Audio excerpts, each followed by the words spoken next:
जय माता जी, राम राम सीताराम। इसमें देखो ये गेहूँ लगा रहा है, हम है ना, गेहूँ लगा रहा है। ये हमारे राजू बापू है इधर, ट्रैक्टर वाला। हमारे इधर महाराज बोलते हैं, लेकिन है तो बाप जी, है ना, को बाप जी।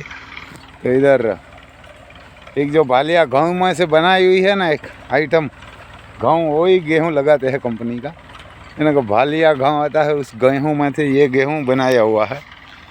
तो ये 4 दिन से हमारा होलेन इसमें काम कर रहा था, यानी कि होलेन इसमें 2 बार खेत में खेड़ाई किया, उसके बाद रोटावेटर चलाया, उसके बाद एक माठ आता है वो माठ लगाया। और ये गेहूँ BS यानी कि हमारे इधर 100 गुठा का बीघा आता है, उसमें 20 kg के आसपास ही लगा रहे हैं हम। हमारे इधर तो 15, 16, 17 भी लगा रहा है कोई, है ना, 15, 16 भी लगाते हैं। 1 बीघे में इतना ही गेहूँ लगाते हैं, क्योंकि ज़्यादा ये फूटते हैं तो और कैसा होगा कैसा नहीं, ये ऑर्गेनिक बनाएंगे, है ना, बनाएंगे और किसी को ऑर्गेनिक मिलेंगे, क्योंकि इसमें खाद की तो कोई ज़रूरत भी नहीं है, क्योंकि इसमें बहुत खाद डाला हुआ है। देखो ये हमारा ट्रैक्टर से होलन से ये सही किया था, खेत बढ़िया खेत बना देता है। लेकिन ये गेहूँ बोने के लिए है ना, हमारे को ट्रैक्टर चलाना भी नहीं आता और हमारा ट्रैक्टर बड़ा होता है, तो इसीलिए ये हमारे बाप जी है उसको बोलना पड़ता है। ये हमेशा वही काम भाड़े पे जाता है, करता है, ये ना वही भाड़े पे करता है। देखो ऐसे ऐसे पत्थर निकला है, ये ट्रैक्टर यहाँ से हमारा होलन ने फांगा मार के ये खेत को सही किया था। यहाँ तक खेत पड़ा हुआ था, लेकिन ये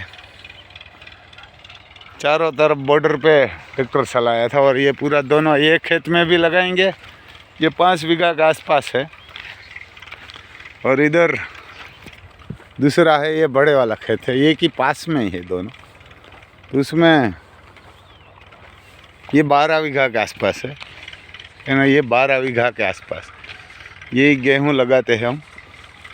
तो मैं गेहूँ भी बताता हूँ आपको कि हमारे इसको 400 सन्नू भी बोलते हैं, और जो बालिया आता है ना उसका भी ऐसी वैरायटी आती है इसमें, है ना। यही गेहूँ है, तो यही गेहूँ लगाएंगे।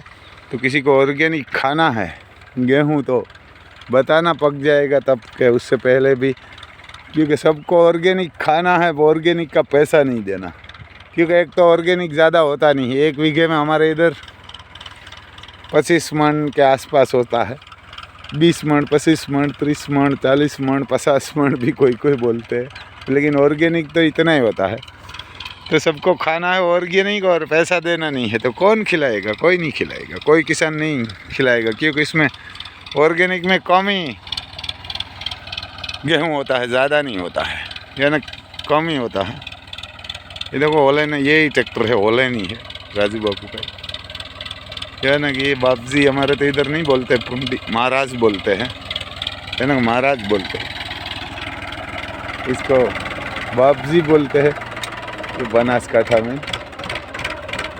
तो ये हमेशा यही काम करते हैं, पूरा हमारे गांव में गेहूं लगाने के लिए ये जाते हैं। गेहूं होगा, धनिया होगा, जीरा होगा, सना होगा, सब बोलोगे ना तब वो आ जाता है। भाड़े पे ये चलाते हैं ट्रैक्टर हमेशा,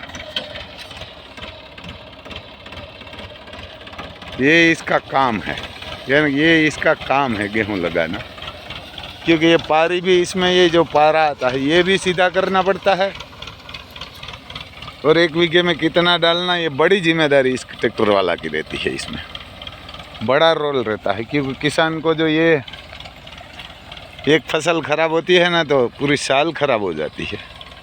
इसीलिए हमारे भी ओहणी भी है, ट्रैक्टर भी है, लेकिन हमारा ट्रैक्टर जो यहाँ ये ट्रैक्टर घूमता है ना, ऐसा हमारा घूम नहीं सकता, क्योंकि सिंगल ब्रेक पे उसमें आगे वजन ज़्यादा है ना, 4x4 है ना, तो बड़ा ट्रैक्टर है, तो मिट्टी उठा लेते हैं यहाँ से पूरी। ये उसका आगे वाला जो टायर आता है ना, वो मिट्टी नहीं उठाता, हमारा ट्रैक्टर पूरी मिट्टी उठा लेता है, तो इसीलिए हम इसको ही बोलते हैं कोई भी ये लगाना है, गेहूं लगाना है, ऐसा कुछ लगाना है तो, और हमारा ट्रैक्टर होगा तो इसको आगे पीछे करके ही, जो एक सिंगल ब्रेक पे ये नहीं घूम सकता। सिंगल ब्रेक पे घूम जाता है, यहाँ से मिट्टी पूरी उठा लेता है। देखो ये ट्रैक्टर ने जो आगे वाला टायर इसका घुमा है वो मिट्टी नहीं हिली भी नहीं है मिट्टी, क्योंकि छोटा ट्रैक्टर आता है ना तो वहीं पीछे ज़्यादा वजन आती है ना तो ट्रैक्टर को उठा लेते हैं। हमारा ट्रैक्टर वहीं से उठता नहीं है, क्योंकि आगे उसमें 4x4 का वज़न आता है ना तो उठता नहीं है। तो इसलिए ये धनिया, जीरा, गेहूँ कोई भी हम लगाते हैं तो ये राजू बाबू को ही बोलते हैं लगाने के लिए, यानी कि बोने के लिए उसको ही बोलते हैं। और हमारा ट्रैक्टर रोटावेटर और दाती, पांसिया और खेत खेड़ना है तो वो बढ़िया काम करता है, यानी बढ़िया काम करता है, उसमें ज़्यादा देर नहीं लगने देते। ये 17 बीघा है ना, उसमें 3 घंटा में पूरी दाती लगा देते हैं ये, क्योंकि 3 घंटा भी होने नहीं देते, क्योंकि उसमें 13 दाती है तो 3 घंटा में पूरा फाइनल काम कर देता है। और रोटावेटर चलने के लिए आता है ना तो रोटावेटर भी बड़ा है तो भी 5 घंटे में ख़त्म कर देता है रोटावेटर चलाने के लिए। देखो ये पहले आपको मैं ढेफा बढ़िया बताया था, ढेफा ही था सब, लेकिन ये सब क्लीन खेतर कर दिया है मिट्टी को, या ना मिट्टी बना दिया है। इसमें कोई दाती मारी थी तो ढेफा बढ़िया था। तो ऐसा है भाई, किसी को गेहूँ खाना है ना तो बढ़िया ये मिलेगा इसमें गेहूँ, लेकिन ऑर्गेनिक बनाएगा ना तो बढ़िया रहता है। लेकिन ऑर्गेनिक का कोई रेट अपने देश में नहीं देता। मैं ये 14 साल से इसमें खाद नहीं डाला, क्योंकि गायों का बहुत गोबर इसमें हम डालते हैं। तो ये साल तो गोबर भी नहीं डाला, बहुत ज़्यादा हो रहा है, इसीलिए गेहूँ भी लगा रहा है। क्योंकि जो सींग आती है ना भुतड़ी, हमारे भुतड़ी भी कस्में बोलते हैं, हमारे इधर सींग बोलते हैं, हमारे इधर मांडवी बोलते हैं, पूरा इंडिया में तो उसको सींग बोलते हैं। तो ये सींग को भी दजाड़ देते थे, इतना ज़्यादा हो गया है खाद। क्योंकि गायों का खाद आप एक बार जो उसमें गौमूत्र आता है, पूरा ही साल गोबर में गाय घूमती है और गोबर वहाँ पड़ा रहता है ना, उसका गोबर डालेंगे ना तो 5 साल तक खेत में नहीं डालना चाहिए। तो हम हर साल इसमें ये गोबर डालते थे, इसलिए ये साल रुका हुआ है कि नहीं डालेंगे, गोबर सेल कर देंगे, करना ही पड़ेगा। क्योंकि हमारे पास ज़्यादा ज़मीन नहीं है, गाय ज़्यादा है, घोड़ा और गाय और घोड़ा दोनों का खाद ऐसा ही बनता है, बढ़िया, यानी बढ़िया बनता है। पूरा हमारे इधर जरी जाई ऐसा ही पस जाते हैं पूरा, तभी ये पेट से बाहर आता है। भैंस और जर्सी गाय का तो कच्चा ही निकाल देती है। तो ऐसा है भाई साहब।